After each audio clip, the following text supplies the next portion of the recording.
Good morning, everyone. Can you hear me? Loud and clear.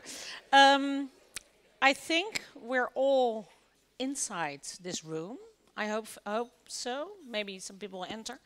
I would like to welcome you to the symposium on the occasion of the exhibition Loot 10 Stories. The symposium also has the short name Loot, which covers it all, basically. And I would like to welcome you from far and away, from nearby, for joining us these 2 days. We're very happy that we can organize such an important place for discussion. And to my opinion, the aim of these 2 days is to keep sharing stories, insights, knowledge on this subject. Because, as the exhibition shows, there is no one-size-fits-all. And so only when we listen to each other, discuss, ask questions, we can try to find solutions to very difficult problems sometimes, which hopefully can ease pain and be fair and just to many. I wish you all fruitful days. We have a fully booked program, so I will be very severe on time management. So you all know today who is going to speak. And for that reason, I will not introduce the speakers very extensively. You can read that in the booklet, which is on your chair. And first of all, the first session today is the categories of looted art. And we will start with our first 2 speakers. I didn't think I introduced myself, so you probably think, who is this person? I am Judith Niesen. I'm head of collection and research here at Het Mauritshuis. And I'm very happy that I can introduce you now to our director, Martina Gosling, and to Shaila Reda, junior curator. Martina is the creative brain behind this exhibition. She thought of the idea of making such an important exhibition. Shaila worked on the exhibition, did research, thought about the concept, and they will give you an introduction to the exhibition Loot 10 Stories. Martina, Shaila.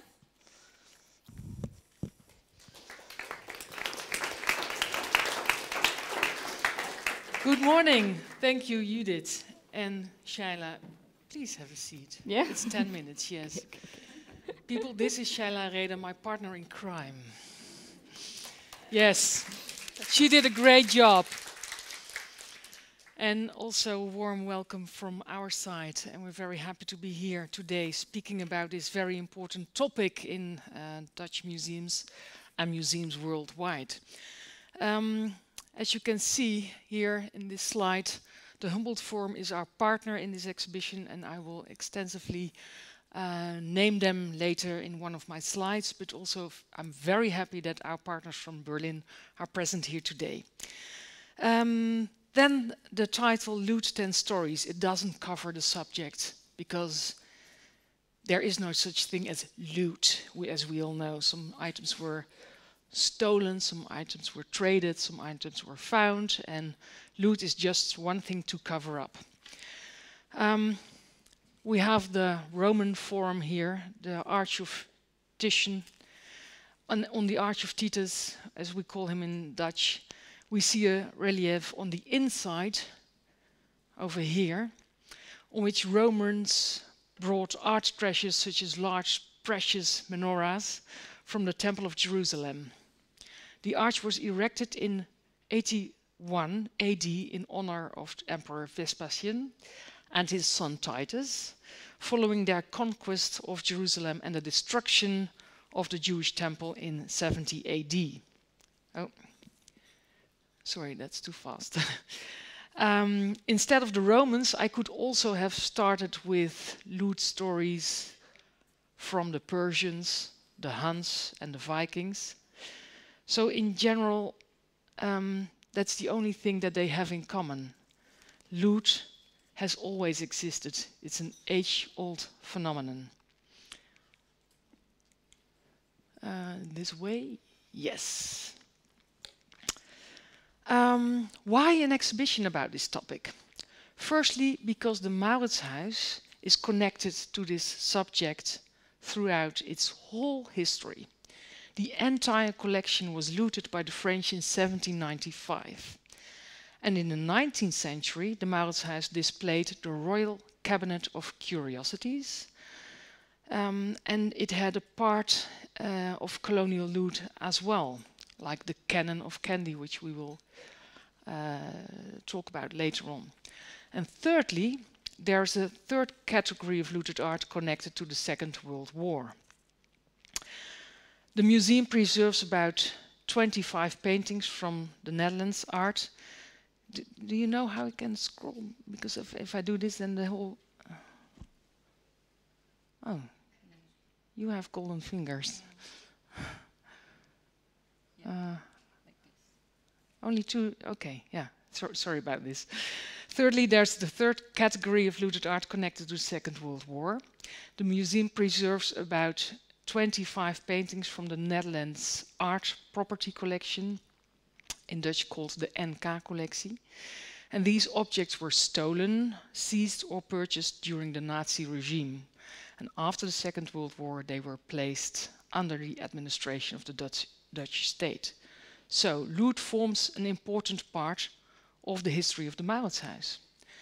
And the subject also has my personal interest. Some 10 years ago, I started working on restitution of colonial objects to Sri Lanka and Indonesia as head of the history department of the Rijksmuseum.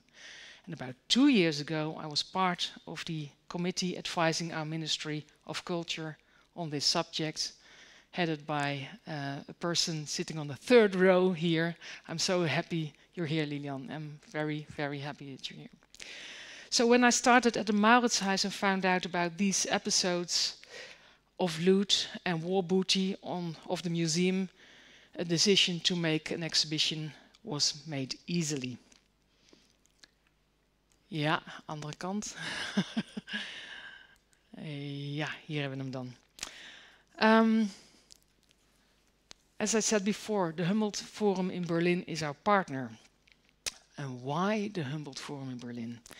We choose to collaborate with this museum because the subject of loot literally and figuratively crosses borders and lines.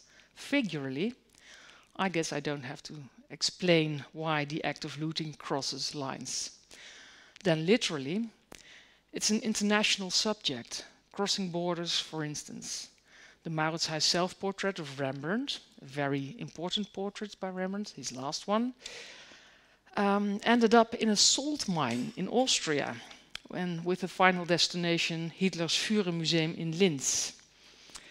So we have formed partnerships with 3 museums in the Humboldt Forum. The Stadtmuseum in Berlin, the Ethnologisches Museum, and the Museum für Asiatische Kunst. And these German institutions also possess looted art from the 3 periods I just mentioned. So why have we entered into this alliance with them? Our collections complement each other, fill gaps in the history we wanted to tell, and the objects we chose are sometimes historically connected as well.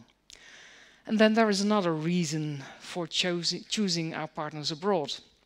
The 10 stories featured in the exhibition transcend national borders. Sharing knowledge with our German partners helps moving forward in many, many ways. So both Germany and the Netherlands are entangled in these bigger geopolitical structures, but are now closely aligned in terms of policy. There are many similarities in how we handle looted art, conduct provenance research, and organize the restitution process. At the Mauritshuis, we were particularly interested in how this translates into practice at our partners museums. So that's the reason why.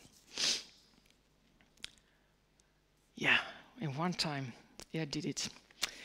Then the objects itself. So if you have the Humboldt Forum here and a much smaller Mauritshuis there, we ended up choosing 10 objects. And those objects form the concept of the exhibition, a very small exhibition, as you will see later. It contains 3 periods, as mentioned before, and all connected to the Mauritshuis and Partners collection history.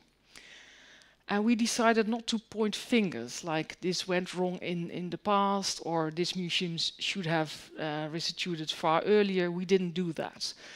it's up to you what you think. Of course, we have an opinion about what we do and what we did. And I think it's about time restitution proceeds in a very fast way. But still, in the exhibition itself, you won't sense something very negative towards other institutions or countries. Well, both partners, the Humboldt Forum and the Mauritshuis, chose objects from our own collection. And some of them are connected to Dutch colonial history. And the stories of these objects are complex and often cross multiple borders. We have 10 here, and all 10 deal with a dilemma. And I would like to speak about those dilemmas, and you will also dive into them as well. But before so, there are some other statements I would like to make. For instance, many European museums are currently grappling with looted objects in their collections. Dealing with them is challenging. There's no, as Judith said, one-size-fits-all solution. So we chose 10 case studies, and these examples are 10 out of thousands. We could have taken 10 other stories, 10 other objects, and you would have a complete different stories. So they're not meant as a pars pro toto, and it's, I think, very important to know. All those objects have their own biography and require a unique approach to research and restitutions. So we don't compare categories of looted art. The goal of the exhibition is to make clear that each case of loot contains its own story, and that restitution and provenance research is almost always utterly complex, as said before. So in general, there again will be no one-size-fits-all solution. Then the dilemmas itself. If we start over there with the kris, what's the dilemma here? The kris is from Bali, looted in 1849. What to do when stakeholders do not want to reclaim their heritage? That's also a possibility. The early provenance of the krises that were captured in battle is often unknown. And today museum collections contain many orphaned krises whose deeper meaning has been lost to time. And this kris has not been claimed by anyone. Even the current king of Klungkung, Ida Dalem Samaraputra, has said that he does not want to assert ownership. Possibly, we don't know the reason, but possibly because the dagger has become meaningless, because it ended up in the hands of the enemy. Then the second object, silver.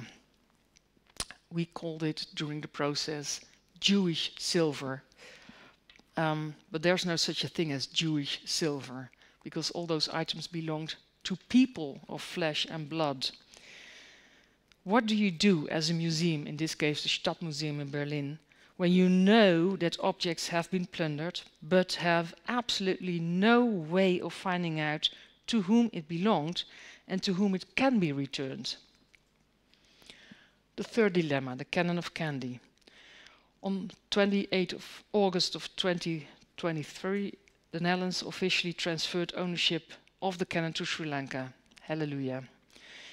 In which ways could museums still tell stories about the restitution formerly part of their collections? So you end up with an empty showcase. Who has the right to research looted objects, record them digitally, or show reproductions? Then dilemma number 4 contains 2 paintings, one of Paulus Potter and one of Jan Meijtens. The painting by Meijtens is still in France. You will dive in this subject as well later on. It's still in France, and it once belonged to the Stadtholder of Orange, the 5th Stadtholder William.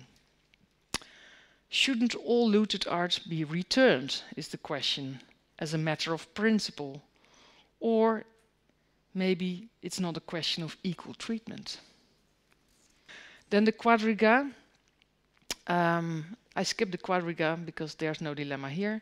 Then the staff, the Surinamese staff. It's a very important object. And if it should return, it should be claimed by Suriname as a country, because when it comes to colonial restitution, it's always between nations. But does Suriname would like to restitute it, would like to have it restituted. Then the Rembrandt, our painting I mentioned before, over there.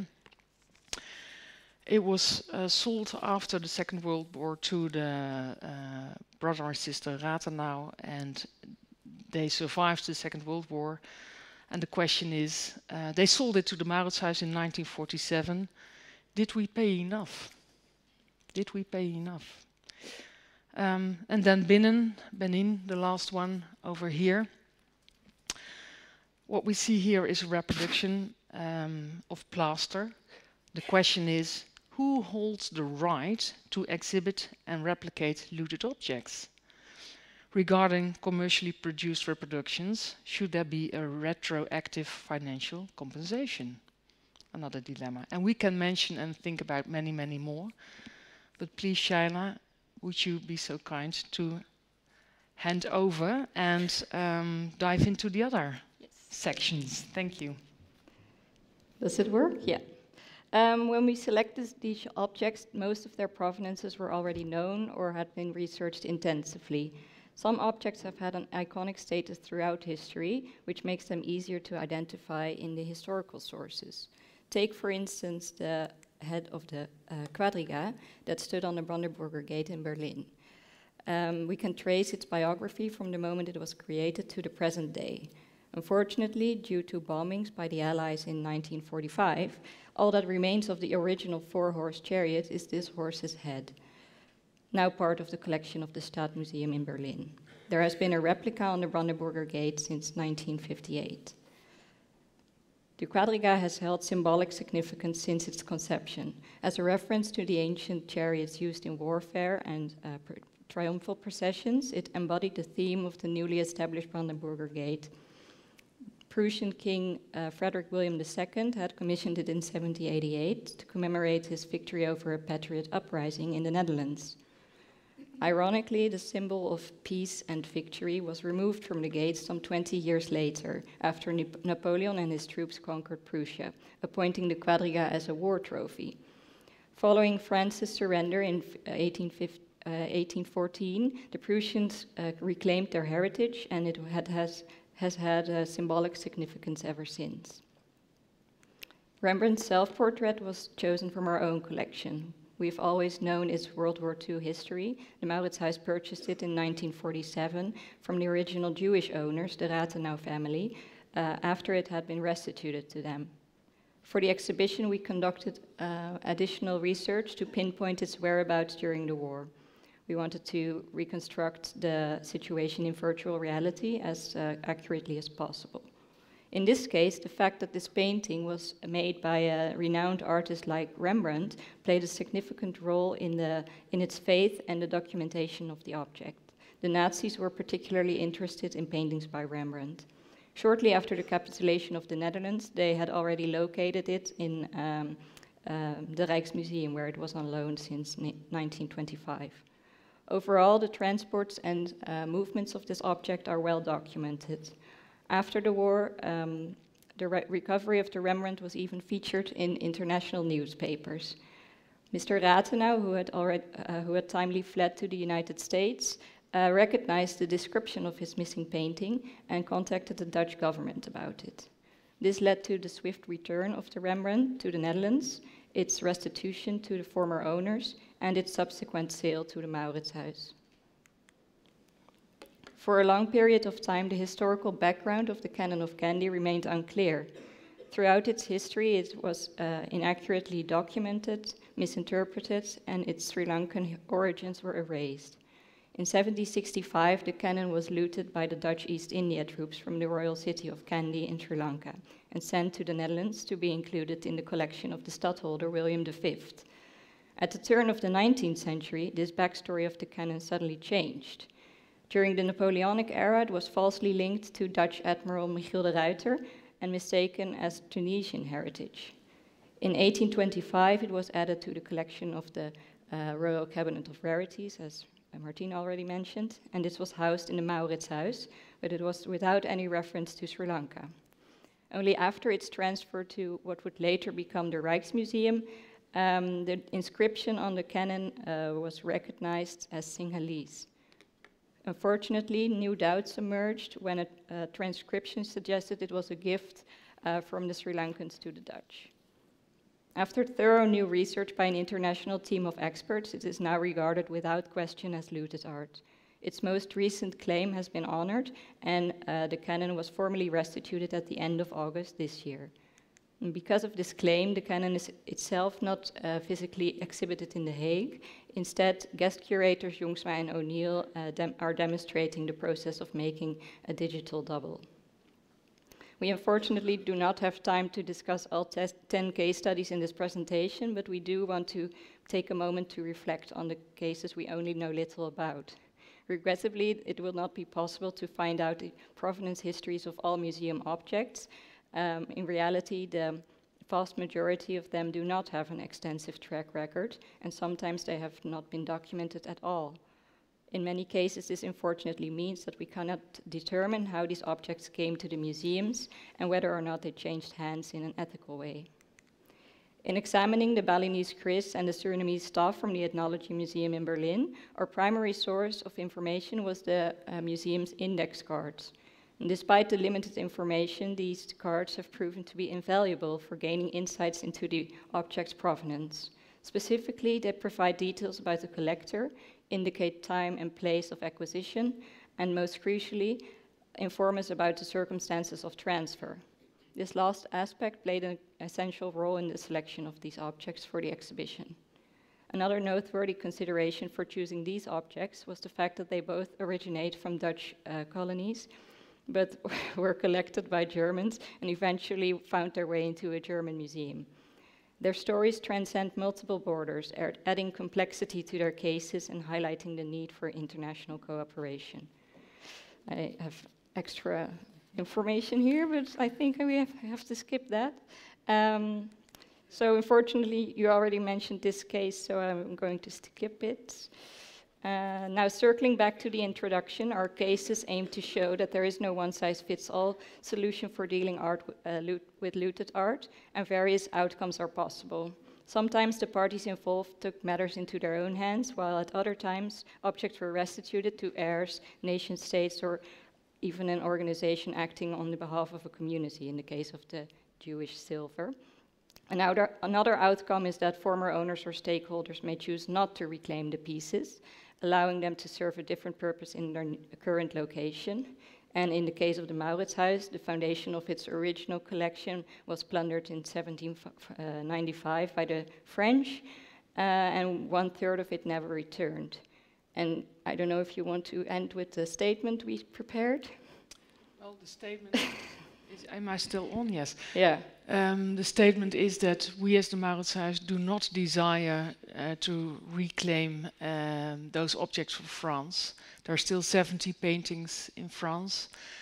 First of all, there was an agreement in 1816 that what was in France should stay in France, so there was already an agreement.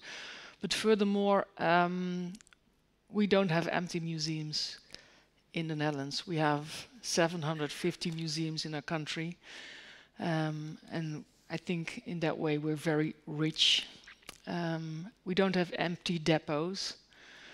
We don't miss them severely, those paintings, how beautiful they are. We don't really miss them in a way that we cannot tell our art historical story without them. And I think it's also important to mention that we were not colonized by the French for 400 years. So we don't feel an utter pain. We don't have a bad relationship with France as being a European country as well in the EU. So in general, we don't miss them, and we have many museums. So in that case, we don't we will not reclaim those paintings back from France. And they can stay there as ambassadors of our beautiful 17th century. You're happy, Emmanuel? Emmanuel Pamlak is there, sitting on the second row, being very happy. Yeah. Because thank you very much. Yeah. Sorry, I'm going to break it off. That was a very, sorry, Martina, but we need to move on. Yes, I'm Martina, Shaila, thank you so much for your talk, for also the speed you put into it, Shaila. No, not at all. And we can discuss this further also later on in the exhibition. And the questions will be at the end of this session. I'm going to move on to the second speaker, well known to many of us, Eline Kamfens. She's an active voice on restitution in broad aspects, I would like to say, and especially also the legal aspects. And she's going to take us with her, and the title of her talk will be Looted Art, a Matter of Justice. Thank you. Eveline. Thank you for this introduction, and thank you for this kind invitation to this very interesting event also. So this is my presentation, and I named it, I was asked to say something about the legal framework, which is a challenge to do that in, let's say, 20 minutes, so I really should get going. So if we're talking about looted art, what are we talking about? We're talking about Nazi-looted art, this you all know, the Klimt painting. We're talking about colonial art, of course, we know that. This is more or less the issue the last years. Or do we talk about these types of works? These have not been mentioned in the debate, and I don't want to confuse you too much, but these were works that were confiscated from aristocratic and church property by the Bolshevik after the Russian Revolution. So this is another take on the issue of looted art. Are they looted? Should they be returned? And then we can also think about the Garden of Earthly Delights, for example. This was now in the Prado, of course, centerpiece in the Prado, El Bosco, known as Spanish cultural patrimony. But it was looted once upon a time from the palace of William of Orange, that at the time was in Brussels. So is it Dutch cultural patrimony? I don't think that we should take this call too seriously. It's a call some years ago with the exhibition in Den Bosch of Jeroen Bos, and there was this petition for those who don't speak Dutch that the Garden of Earthly Delights should be returned to the Netherlands. And I don't think we should take that very seriously, because that was in the 16th century, and perhaps also we have quite some things of the Silver Fleet still. So, just to set the stage. And then, of course, also we have present-day looting, because it's not something only of the past. And I think this claim by it's a Dutch case, Dutch court case, litigated here in the Netherlands about this Buddha statue with the special feature of having a mummified monk inside from the 11th century. And it was stolen from a Chinese temple in 1995, so it's not so long ago.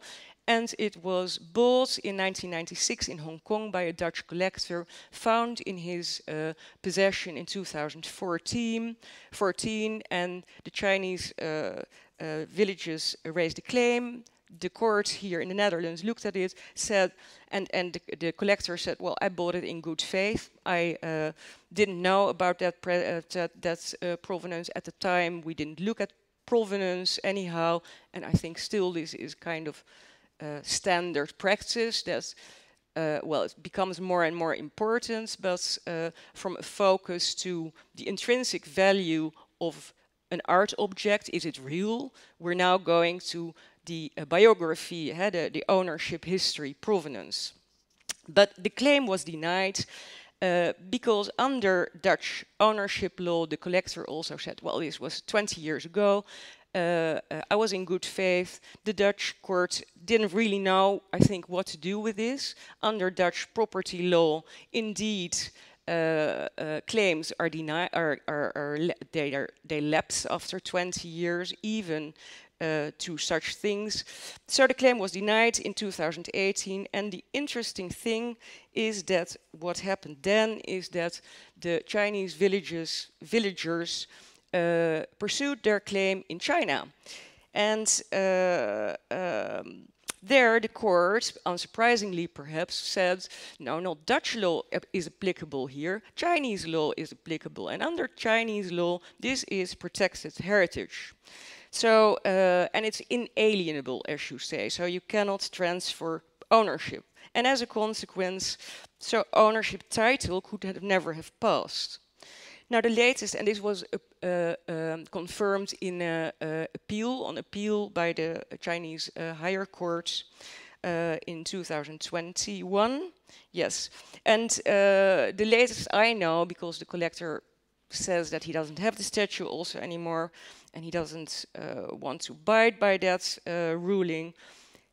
I don't know the exact status at the moment, but the latest I know is that the case is on the agenda of about every diplomatic meeting between China and the Netherlands, because it's an important issue and it's a matter not just of property, of course, but of cultural identity. And it's taken highly. But I think this is an interesting case to just show and illustrate where the law is, why these cases for the law are so difficult. Not older cases only, but also present-day looting. And my observations there are that it's clear these cases are not just about property. It's not just, although oftentimes it is seen as ownership, private law. And what you can see here is that there's a clash of laws. So it's not that very often you hear there are no legal rules. I disagree. There are many rules. I will go into that in a moment if I have the time. But what we see is that you have the law often protecting heritage in the source country. So we also protect our own cultural heritage. So countries protect their own cultural heritage. However, see objects when they cross borders, they see them as commodities, as artifacts. And so you have this clash of law. So what we need is international rules, of course, to somehow equalize that. Now, all cases differ, but I see two common problems in this field. Namely that this clash of laws, whose laws do we apply? And in the second place, another important, very important practical feature is that artifacts do not have a passport by which they can be identified. And until today, do I do something wrong? It's okay, yeah. So there was not much attention for the history of ownership, so provenance of artifacts. And the trade in unprovenance artifacts was very common. And this means that today we're faced with this problem that often it is unknown if objects were looted. And it also implicates that ownership title can be easily laundered. And this also is an incentive, and it remains an incentive for the illicit trade until today. This poses quite some challenges. And I will try to address these points in the remainder and come up with some suggestions even, if I have the time. But let me say already now, my key message is that these problems need to be addressed. I think yes, we should look at cases case by case, but we should also acknowledge that we should make some rules. Who should you return objects to, and what is exactly unlawful looted, or what is it unlawful provenance? So as we saw, looting is something of all ages, but the rules were also very old. Sorry, I'm confused here now. Yeah. So we're in the 16th century, with the Garden of Earthly Delight. We still can say that it was a matter of winners-takers. Hugo Grotius, one of the founders of international law and Dutch, so I always like to refer to him, already made an exception for cultural objects. These cannot just be plundered or destroyed. And he noted that there are some things which reason itself requires to be spared even during war, and such are temples, statues, and all other elegant works and monuments of art. And he refers in this to Cicero and Polybius. So what we see is that these protected status, the immunity of cultural objects in times of war, that's how international law started, has been from the very first beginning a rule actually. And then the rule that when objects were looted, which happened throughout history, of course, and also Napoleon did that. After the Napoleonic Wars at the Congress of Vienna, in Europe, there was long talks about what shall we do with all these looted art, and then it was decided that restitution should be a principle of justice amongst civilized people. And that, of course, is a very important point in relation to colonial takings, because international law until perhaps today has been something amongst a very small group of European civilized nations. And then this development continued until in 1899 we had the first international treaty on the law of warfare, again confirming this protected status of cultural objects in times of war. This continued, and then in 1954 we had the first specialized treaty on the protection of cultural heritage, 1954 UNESCO Convention on the Protection of Cultural Property in the Event of Armed Conflict, and its first protocol, where it was codified that this status was protected, and also objects looted in violation of that rule should be returned after the cessation of hostilities to the source communities, because it was the intellectual property of communities. I'm just summarizing what was these developments. And then we had the 1970 convention, very important, against the illicit import, export and transfer of cultural property. And today, actually, many more international legal instruments. Actually, there's an explosion, I think I would say, even at the moment, of regulations, rules, binding rules, international treaties. However, these treaties in general are non-retroactive and need adoption and implementation. And for example, in the Netherlands, we only became party in 2009 to the 1970 convention. So most people say, so everything that happened before that, so even this Chinese Buddha case, is still, because it was before, and then normal Dutch law applies, and claims are, there are limitation periods for claims. So that's basically the problem of the traditional system. Because legal reality is that legal status of goods is determined by national ownership law. This differs widely in most European countries. A so-called good faith new acquirer can transfer ownership title, and claims are relatively quickly time barred. Here in the Netherlands we're extreme in this. Even a thief can become the owner.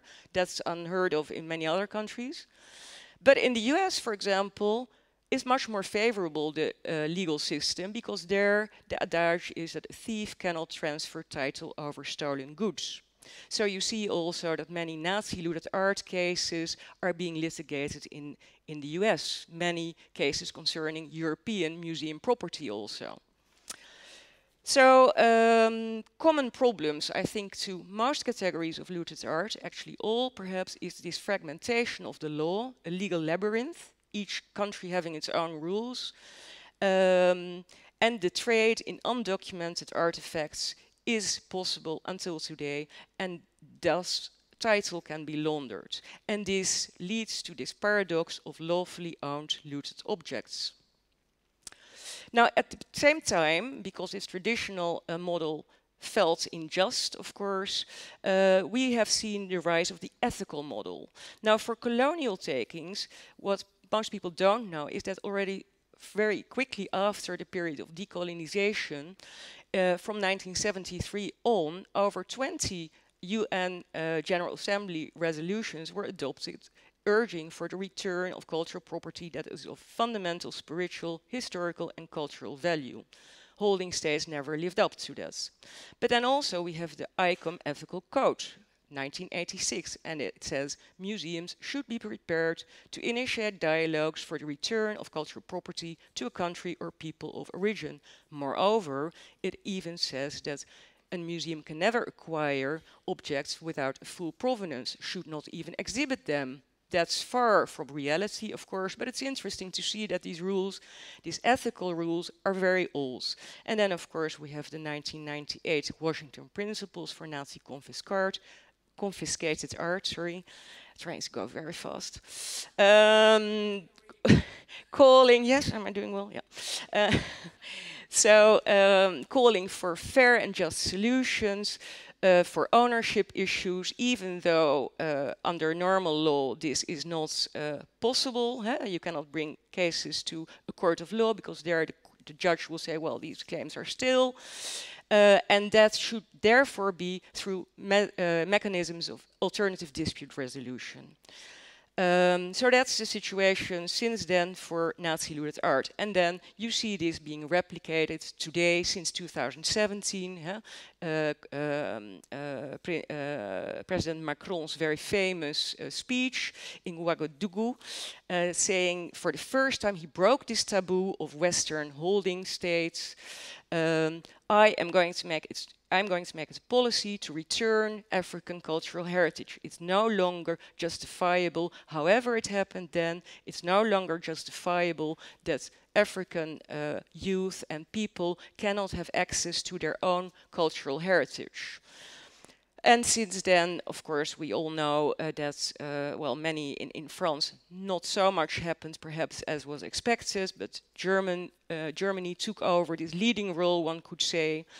But also in France and in many countries, laws are being developed to enable restitution. These are the inalienability of French collections. That's a problem in many countries, not in the Netherlands. But in many countries you have the inalienability of public collections, so you cannot return even if you want to. So each time you have to make a law. So laws are being developed in Belgium, France, other countries to enable returns. It doesn't mean everything will return, but and policies like in the Netherlands. And in the Netherlands we also have the new committee, of course. We have the policy framework. We have the new restitutions committee for colonial takings. So very much a replica, I would say, as the model for Nazi-looted art in the past. The problem is, what is a fair solution? I don't want to complicate things too much. I am complicating perhaps things, but what to do with this Benin bronze? It was some years ago. I don't think today this would have been possible, but this is a press release of a German auction house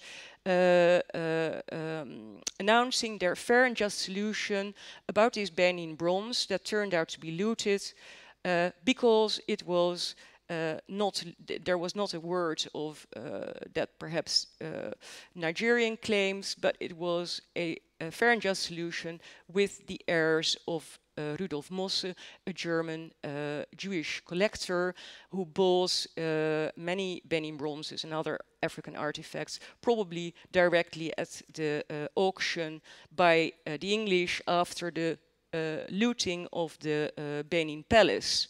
So what to do here? Is it a matter, who is the absolute owner here? Who is the rightful owner here? Or maybe we should ask the question, whose heritage is at stake? And is it about absolute ownership always? Or is it about rights of access and control? So therefore, I also think that we want to look at these cases case by case. We want to do the morally just thing to do, but whose morality? And so developments are going very fast, and I just want to mention two developments in the legal framework that I see on the first. In the first place, humanization. That's mostly important for historical cases where heritage and access to heritage is important. And in the second place, criminalization of the field of present-day looting. So humanization, what I mean by that is that the notion of cultural heritage is changing, and the focus is increasingly on the social role of cultural objects, not so much on authenticity or the intrinsic art historical value. And you see that, for example, in the Faro Convention that says resources inherited from the past, which people identify with independently of ownership, so much more social context. And the most clear example is the UNDRIP, United Nations Declaration on the Rights of Indigenous People. That's always my answer in saying there are no rules for colonial taking. Well, there are very clear rules. For example, in this instrument, which by now is considered customary international law, at least in as far as it concerns the cultural rights of indigenous peoples that are entitled to redress, which may include restitution with respect to their cultural property taken without their free, prior, and informed consent. And there is a distinction between objects that are of spiritual importance and objects containing human remains should be straightforward returned, irrespective on how exactly and if the taking was unlawful at the time. So here I talk about a heritage title as opposed to an ownership title. I have to stop, I think. I am seeing Judith approaching. So anyway, criminalization is let me wrap up. The main, I think, the main lesson from these developments is that, yes, it's a matter, looted art is a matter of justice, it's a field of justice. There's increasingly provenance research is important. You have to, you are liable, you have to show as a possessor or if you acquire something that it's good documented. That is a major turnaround. It also means this humanization, that participation of source communities in the management of their heritage is not only about restitution, I think, or ownership. It's also to include source communities in how you tell the stories, what stories do you tell, how do you exhibit them, and where are they best placed, where are they best located. So I think that procedures and standards are needed. I also think there are solutions needed for unprovenanced, all those objects that we have to acknowledge that there are all these objects without a good provenance or tainted or without a provenance. Looking forward to the discussion. And thank you, Eveline. Thank you so much, Eveline. I think it was very welcome to have the juridical framework you just gave us, the overview, and also all the dilemmas going with it to take this day further. So we're looking a bit few, of it, a taste but of it. It's good for the later discussion and to sort of as an introduction to the rest of the day. I'm now going to introduce our next speaker. That's Professor Gregor Langveld from the Vrije Universiteit, Liberal University in Amsterdam, but also from the University of Amsterdam, where he assembled a group of provenance researchers to have free and open discussions about all these kind of topics. And the title of his talk will be The Question of Comparing Colonial and Nazi Looted Objects. That's a very interesting subject, I think. And unfortunately, Gregor needs to leave before 11, so he will not take part in the discussion, but I'm sure he will be happy to answer any questions you may have at a later point by email or whatever. But Gregor, first, the floor is yours. Thank you so much, Judith, for the introduction. And also thanks to Thomas de Smet. He's a student history at the University of Amsterdam. We together prepared this presentation, and Thomas, he made the PowerPoint presentation, among other things. The debate about how society should deal with historical injustice in the acquisition of cultural heritage has changed fundamentally since the turn of the century.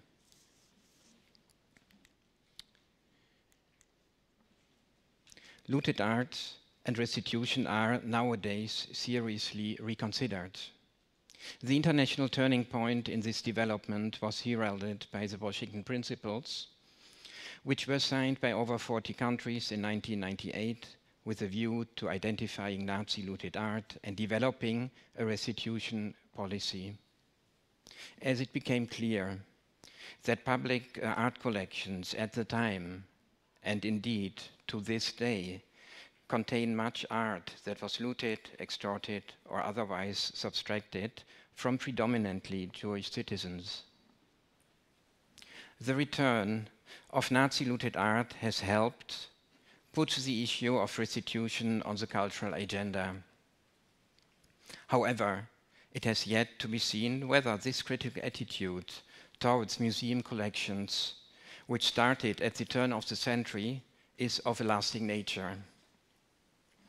This relative success of the return of Nazi-looted art leads to the question if the tools developed in this field can be used in other contexts of injustice, especially in colonial contexts as well. Before the turn of the new millennium, it was still a kind of taboo to compare Nazi and colonial art loot, or loot of objects, and restitution.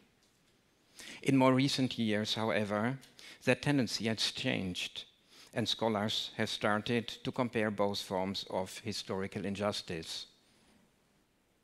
Can such a comparison help us to understand both forms of loot and restitution better? Can it be fruitful, or is it rather counterproductive, and does it lead to a distorted understanding of past injustices if we mix it up together? Or is there even a risk when confronting two racist ideologies against each other? In this presentation, different attempts to compare both forms of loot and restitution will be outlined. I would like to note that this paper is still a work of progress, so thank you very much to give me the opportunity to present it here.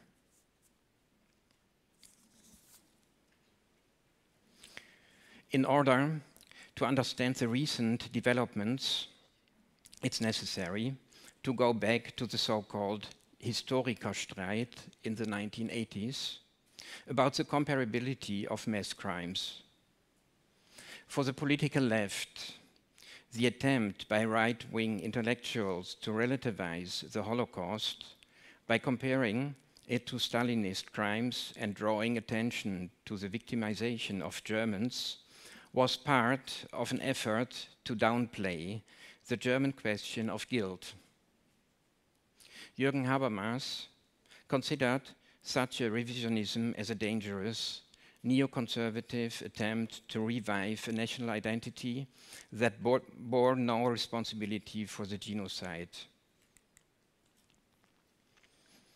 While little attention had been paid to the Jewish victims of Nazi extermination policies, in the heroic myths of the immediate post-war period, this did not change until the late 1970s with the television series Holocaust, when a paradigm shift from the hero to the victim narrative occurred, which consolidated in the 1980s. Following the fall of the Berlin Wall in 1989 and the end of the Cold War, the Holocaust would take on the central role in the culture of remembrance that we now take for granted. In the rapidly growing Holocaust memorial culture of the 1990s and the beginning of the new millennium, the Habermasian vision has prevailed. In the age of globalization, the lessons learned from the Holocaust became a guideline, providing the basis for a universal human rights morality.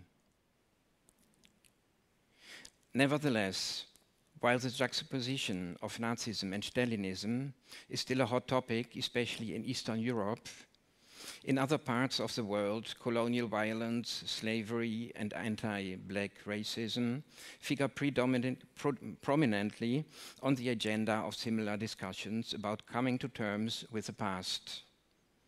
Therefore, the conception of the Holocaust as singulärer Zivilisationsbruch, a rupture of civilization, needs to be re-legitimized and refounded and in this context also speaks of the Historiker Streit 2.0. Dandiner is representative of those historians who warn that comparing the Holocaust to genocidal colonial violence creates a lack of clarity. Dina believes that a greater cognitive horror emanates from the Holocaust than from other incidents of mass murder. At the same time, he stresses that a distinction between the two does not mean that the suffering should be qualified as ethically differently. The suffering of all human beings is always absolute, even if the violence inflicted and the resulting deaths were performed differently, end of quote. The representatives of the other currents point out that the uniqueness of the Holocaust does not be considered a reason for incomparability. The juxtaposition of Gulag and Auschwitz is then in itself not inconceivable, but the question is why and in what way one makes this comparison. While in the Historiker Streit, Ernst Nolte and other conservatives try to downplay political and historical responsibility for the Nazi genocide, the current discussion is precisely the result of an attempt by critics such as Achilla Membe and Aleida Assmann to embrace this responsibility. Cultures of memory, they say, are in flux, thus the result of which should by no means be a supplanting of one form of memory by another. It is not a question of whether the Holocaust or colonialism were the worst evil, and thus a competitive victimization struggle is not under discussion. In the words, of Michael Rothberg, 2009, we can consider the memory of National Socialism and colonialism as interrelated phenomena and as multi-directional, as subject to ongoing negotiation, cross-reference, and borrowing. His view contrasts sharply with the model of competitive memory, as if Holocaust memory blocks the memory of slavery and colonialism. According to Rothberg, they actually use the widespread Holocaust consciousness as a platform to articulate a vision of American racism, past and present. Indeed, although the histories of Jews and formerly colonized peoples diverged significantly, the memory of the Nazi genocide has left profound traces that help shape current debates about racism, migration, religion, and citizenship in post-colonial societies. From the year when Rothberg's multidirectional memory was published, several studies emerged which compared Nazi and colonial looted objects and restitution, both in favor of and against the productivity of such a comparison.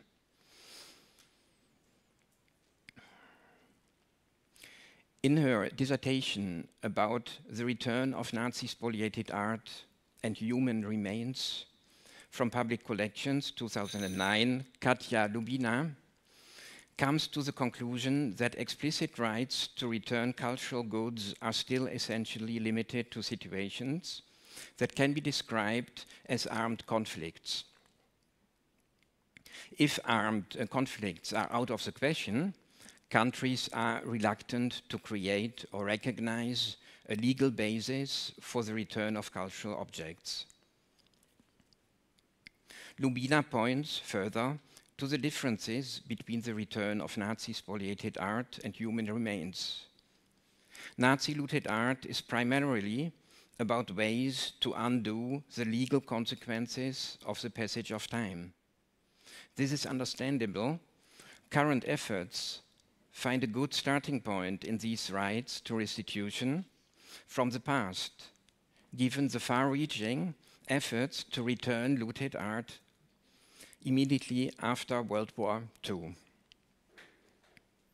With respect to human remains, a similar basis is lacking. According to Lubina, so the call for the creation of new legal basis for restitution is the only option. With regard to Nazi spoliated art, the return is recognized as a valid ethical imperative in abstracto. In contrast to Nazi spoliated art, no such imperative to return human remains has been recognized, Lubina wrote in 2009. Her analysis revealed that both forms of restitution rely significantly on alternative solutions, such as the introduction of advisory committees and concessions with regard to the evidence required. Taken together, these solutions, which have been introduced by soft law instruments, have contributed to a more return-friendly climate. Consequently, a greater emphasis on the adoption of soft law instruments must not be dismissed as ineffective with regard to the return of cultural property from public collections. A more outspoken voice than Katja Lubina was Jos van Beurden, who published his dissertation 8 years later. In his dissertation from 2017, Jos van Beurden explores whether the Washington Principles can be translated for application to colonial cultural objects. Van Beurden's attempt stemmed from his dissatisfaction that such principles are missing for colonial objects.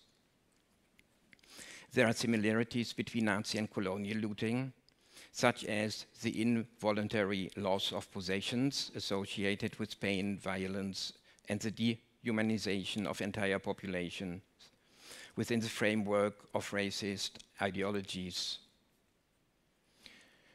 At the same time, Jos van Beurden acknowledges differences between the two forms of historical injustice.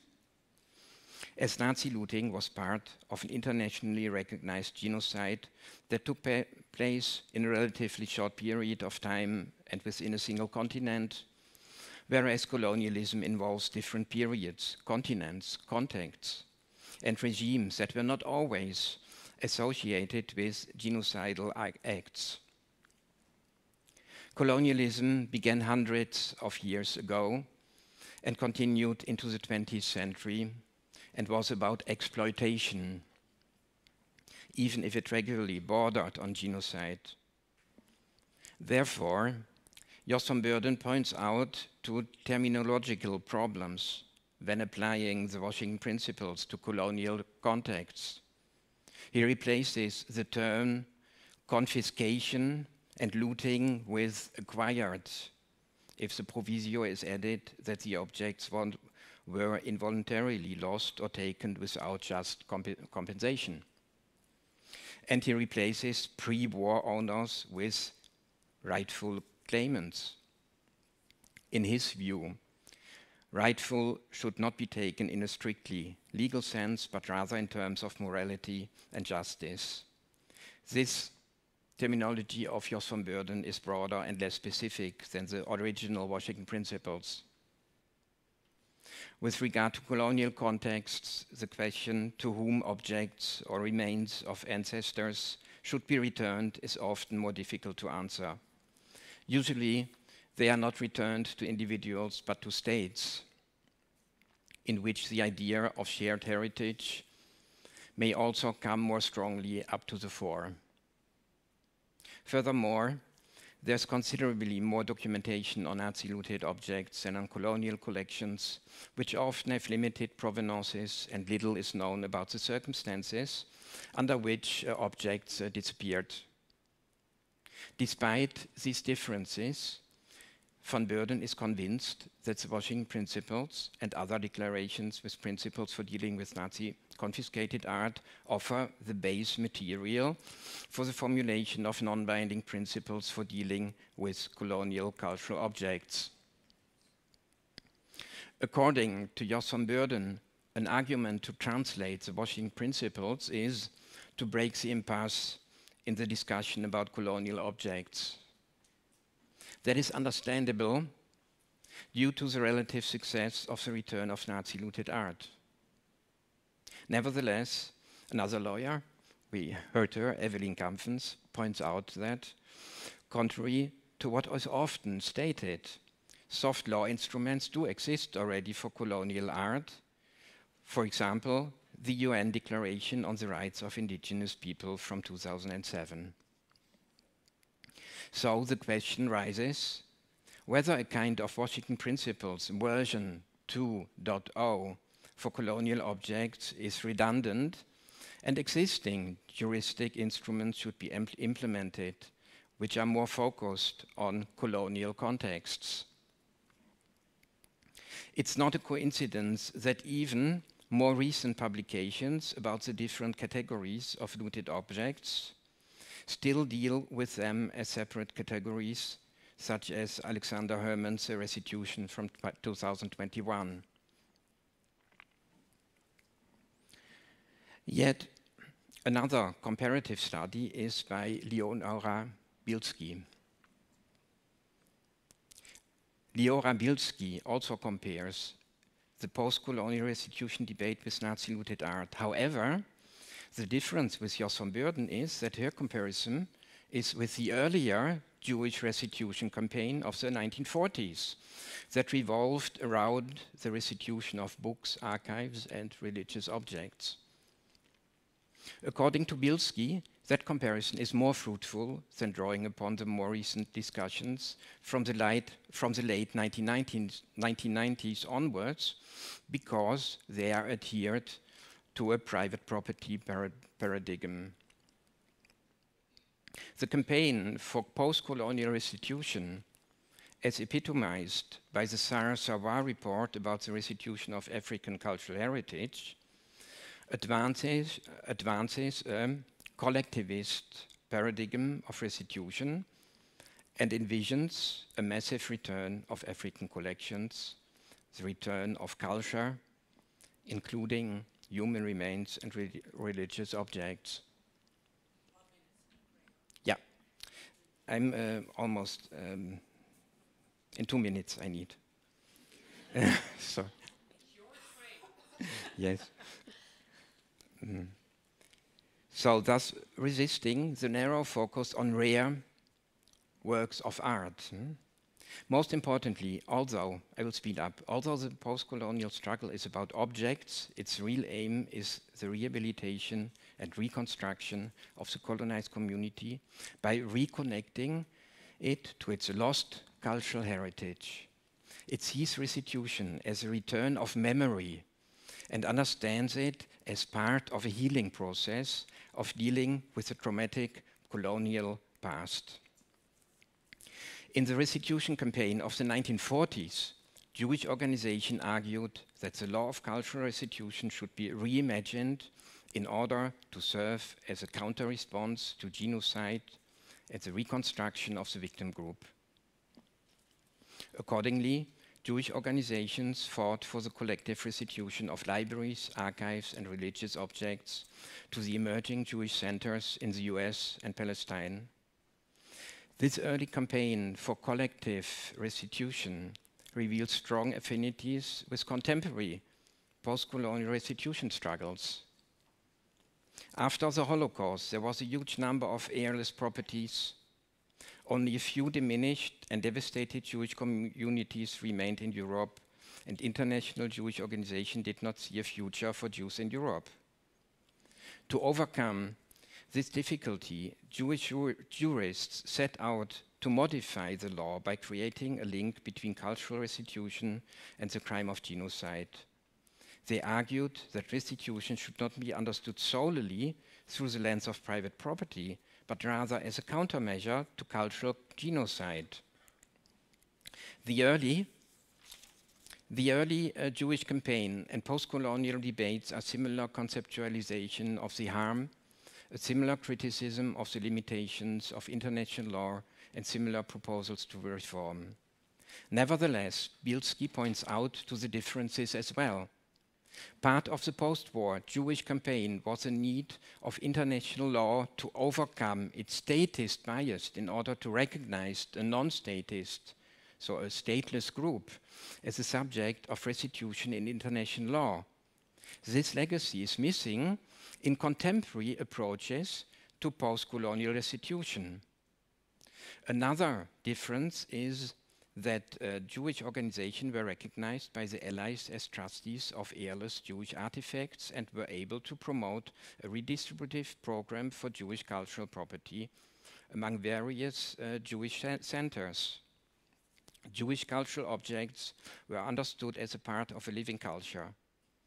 In contrast, post-colonial restitution is a belated struggle and is still modeled to a large extent as in the Sawar report on the concept of the museum and the confines of professionalization of museum practices. According to Bilski, the rhetoric and metaphors of the Sawar report are still linked to colonial images and discourse. It's a static approach to the artifacts as dead objects that belong in a museum. The report's restitution criteria reflect a professional approach that restitution conditions restitution upon provenance research. I will skip this and I come to the conclusion. Please. Because, yes, last year, Wouter Verart asked why cannot the positive developments around Nazi-looted cultural objects be followed by colonial cultural objects. Meanwhile, this has been realized in the Netherlands in 2022. The Gonsalves Committee, sorry for the short version, was established, which assesses requests for the return of cultural goods that were brought to the Netherlands during the colonial era. The committee is comparable to the Restitutions Committee, which has been advising on Nazi-looted art since 2001. The central point of departure of the Gonsalves Committee to reach a decision is similar to the Restitutions Committee for Nazi-looted art, provenance research in order to determine whether or not involuntary loss of possession was involved. I would like to note that the comparison between National Socialism and colonialism in a more general sense is not a new phenomenon. Hannah Arendt and Aimé Césaire already declared shortly after World War II that totalitarianism was indebted to colonialism. However, their view found little resonance for a long time. The overview I presented makes clear that in the past 15 years, much has been changed with regard to the comparability between Nazi and colonial looted objects, which should not be a taboo anymore in restitution studies. Thank you very much. Thank you so much, Gregor. Yeah. Thank you so much. I think this was a very good introduction to this day with both from Eline and from Gregor, good introductions to different subjects, which actually also extend to one another. I would like, Gregor, you can go through that so you can take off your microphone and catch your train. And thank you so much for joining us today. Eline, Martina and Shaila, I would like to ask you to come forward and take a seat.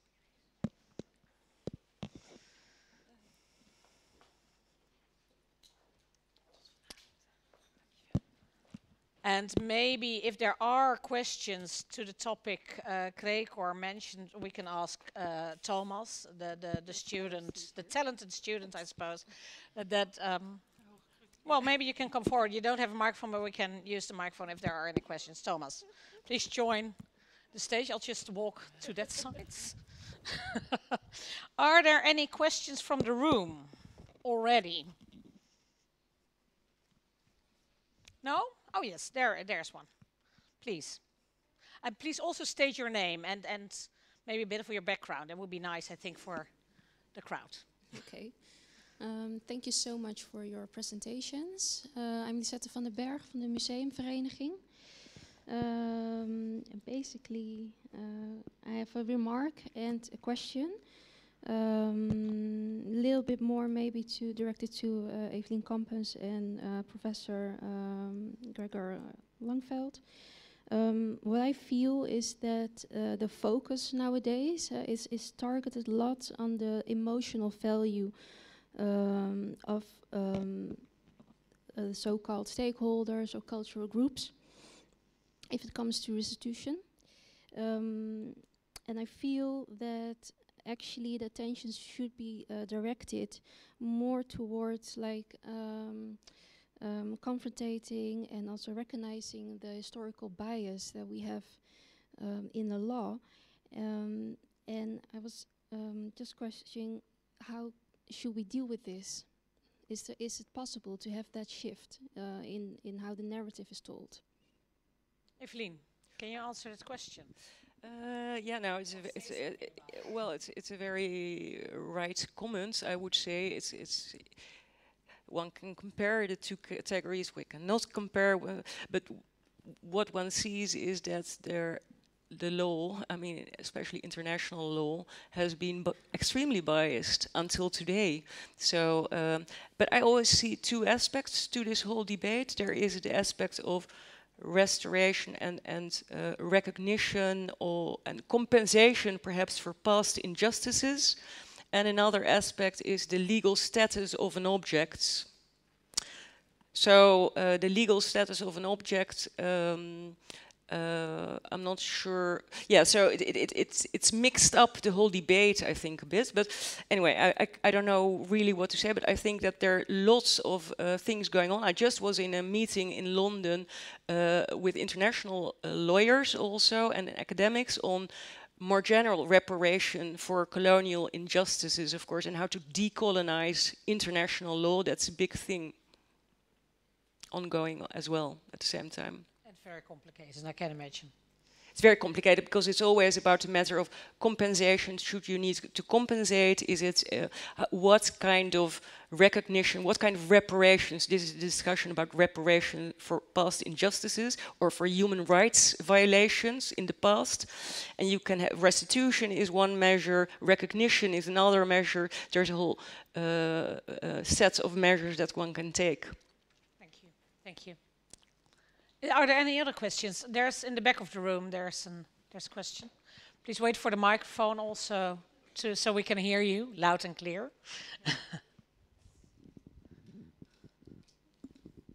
Hello, hi. I'm Camilla from the Art Laws Register in London. Thanks for talking about the Buddha sculpture, which was a really interesting case. I was wondering if in the legal conversation there's also, like, part of it is also including the fact that the Buddha sculpture contains a human body, which obviously is also for other colonial objects the case, if that is also part of that. It was in the litigation case, it was in the verdict, the Dutch verdict, it was not really an issue, but the whole debate about human remains and objects containing human remains is ongoing. And what I think I just mentioned it, but I have to go really fast.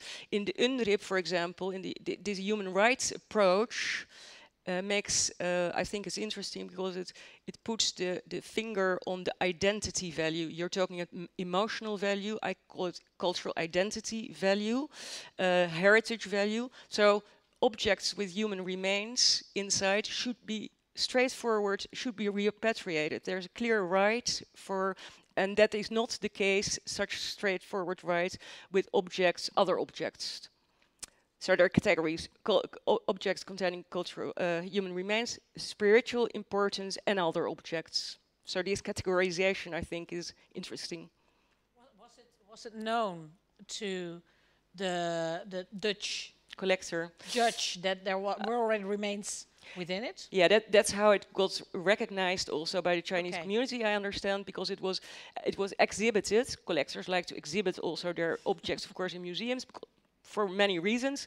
And there it was found out that there were these human remains inside. There were, I think there was a scan made in the hospital somewhere, and it was found, and this was published. And then it became word. I think this was a way in China at the time to become the most holy as possible. I don't know exactly how it is, but there are more statues like that. So they reverted also, or they still revert as a gold in these communities. Any questions? Yes, here.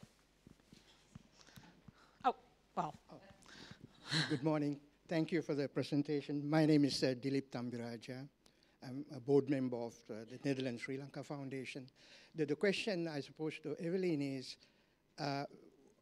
wouldn't it make more sense to try and keep separate the question of compensation from the practical issue of restitution? Because, you know, a lot of countries get very nervous about having to pay a lot of money. We see this discussion also in the climate change discussion about injustice and so on. So what is your view on this? I mean, academically, it's nice to stir up things, but on practical terms, wouldn't it make sense to try and separate these two issues? Would you like to comment on that? Yeah, me again. Yes, thank you for this point, Dilip. I think it's a very good point, and that's what I mean also with these two different discussions. I think there should be, there are two different issues, otherwise it gets too mixed up. But the problem is, for example, is that you see them mixed up. There was a decision by the German Beratende Kommission for Nazi-looted art, I think last year or 2 years ago, to return a painting that never had been owned even by the family as a general compensation. And there I think things get mixed up. I think these things, so the legal status of objects, or the status of objects, where do they belong, and matters of compensation for injustices of the past, I'm not sure if you can strictly divide it, because objects become the symbol of this history of injustice. That's why you want to have them returned, perhaps also. But I think it's good to have these two subjects more or less, at least compensation for slavery, for example. You should keep that a bit, I don't know, I think, yeah, separate. Can you maybe add something from the comparison between colonial and Nazi-related? Daphne, can you just bring the microphone to Thomas? Thank you. We didn't look that much into the difference between restitution and compensation.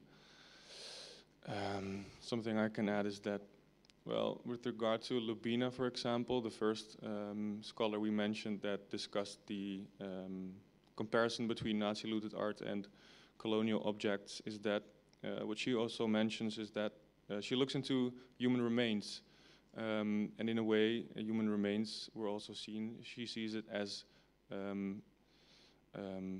compensation and restitution being intertwined, so not something you can kind of separate, but that's for the human remains part of colonial objects. I don't know that much about the way restitution and compensation should be seen differently from the perspective we looked into, so the comparison between the two. So not that much to add. Really. Thank you, Thomas. There was a question here in front of the room. Hi. Thank you for the presentation. I'm Rogier de Ruiter. I work at a broadcasting network, the VPRO. I think my question is similar, or is an extent of what's just been said. Do you think it's a problem for the restitution question if the person that receives the object decides to sell it? Yeah, anyone? Martina. Yeah, is it working? Yes. Well, as mentioned before, I was part of the committee advising the Ministry of Culture and headed by Lilian Gonçalves, mentioned before already. And we stated that it is given back unconditionally. for instance, if there's a colonial object, part of a ritual in the country of origin, and the ritual says that the object could be ending up in a ceremonial aspect, maybe even being burned or sent to sea or whatever, then it will be a loss. But that's from a Western side of view, Western point of view. So we decided it should go back unconditionally, so we have no reason to state whatever rule how to treat the object later on. Either it can be sold, or it can be part of a ritual ceremony, or anything else. And that's what means unconditional return. Thank you. I'm very sorry that I have to break off this discussion, but it's time for some coffee, I think. We're a bit later, so I will see you back in 15 minutes. That will be 5 minutes before 12:30. Sorry, that's a very weird way of saying that. At 11:25.